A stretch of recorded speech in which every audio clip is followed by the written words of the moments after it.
नमस्कार, मैं हूं सौरभ दीक्षित और आप देख रहे हैं बिस्तक। भारतीय रुपए की हालत ठीक नहीं है। रुपए में लगातार गिरावट देखने को मिल रही है। हाल यह है कि भारतीय रुपया इस साल एशिया की दूसरी सबसे खराब परफॉर्म करने वाली करेंसी बन गया है। अंतर्राष्ट्रीय बाजार में जारी उथल पुथल का सीधा असर भारतीय करेंसी पर देखने को मिल रहा है। इस साल अब तक रुपया 3.54% टूट चुका है। सवाल यह है कि क्यों रुपए में लगातार गिरावट देखने को मिल रही है। रुपए की गिरावट के पीछे कौन से बड़े कारण हैं, इससे क्या नुकसान है, इस वीडियो में आपको हर सवाल का जवाब मिलेगा और वो भी विस्तार के साथ। 11 नवंबर को रुपया 88.50 प्रति डॉलर पर बंद हुआ था, लेकिन 12 नवंबर की सुबह कारोबार में ये 15 पैसे फिसल कर 88.65 पर ट्रेड कर रहा था और ये 88.63 के स्तर पर बंद हुआ।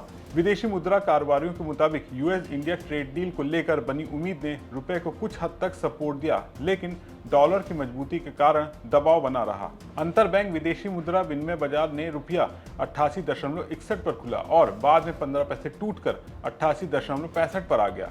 6 प्रमुख मुद्राओं के मुकाबले अमेरिकी डॉलर की स्थिति को दर्शाने वाला डॉलर इंडेक्स 0.06% बढ़कर 99.50 पर पहुंच गया। डॉलर की मजबूती से उभरते बाजारों की मुद्राओं पर दबाव बना हुआ है। बाजार के जानकारों के मुताबिक एक दिन पहले यानी मंगलवार को रुपए में जो तेजी देखी गई, उसके पीछे प्रमुख वजह वैश्विक बाजारों में जोखिम उठाने की बड़ी प्रवृत्ति और डॉलर की कमजोरी रही। उन्होंने कहा, अमेरिकी सरकार के शटडाउन के जल्द खत्म होने की उम्मीदों ने ग्लोबल मार्केट के सेंटीमेंट को मजबूत किया है। आने वाले सत्रों में वैश्विक बाजारों में तेजी और डॉलर में कमजोरी के कारण रुपए का रुख कुछ हद तक पॉजिटिव रह सकता है। हालांकि जानकारों का यह भी कहना है कि क्रूड ऑयल की ऊंची कीमतें और आयातकों की डॉलर मांग रुपए की बढ़त को सीमित कर सकती है। कुछ जानकारों का यह भी कहना है कि रुपए में हाल की मजबूती का प्रमुख कारण अमेरिकी राष्ट्रपति डोनाल्ड ट्रंप के बयान है। हालांकि अमेरिकी शटडाउन के जल्द खत्म होने की उम्मीदों ने भारतीय शेयर बाजार में तेजी का माहौल बनाया है। सेंसेक्स और निफ्टी दोनों में तेजी देखने को मिल रही है। भारतीय रुपया फिलहाल दबाव में है, लेकिन विशेषज्ञों का मानना है यूएस इंडिया ट्रेड डील और घरेलू बाजार की मजबूती के चलते आने वाले हफ्तों में करेंसी में थोड़ी स्थिरता लौट सकती है। अब आपको बताते हैं रुपए में गिरावट से क्या नुकसान है। किसी भी देश की करेंसी अगर कमजोर होती है तो उसका व्यापार करना महंगा हो जाता है।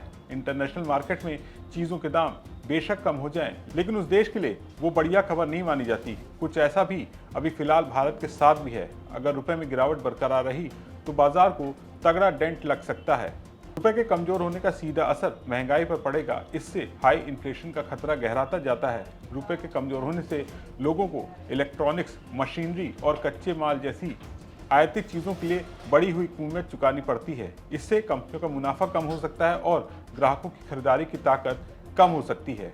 कमजोर रुपया आयात को और महंगा बना देता है और अगर आयात की मांग ज़्यादा बनी रही तो देश का ट्रेड डेफिसिट बढ़ सकता है। इससे रुपए पर और दबाव बढ़ने का खतरा रहता है। कुल मिलाकर भारतीय रुपया इस साल एशिया की दूसरी सबसे खराब परफॉर्म करने वाली करेंसी बन गया है। अंतर्राष्ट्रीय बाजार में जारी उथल पुथल का सीधा असर भारतीय करेंसी पर देखने को मिल रहा है।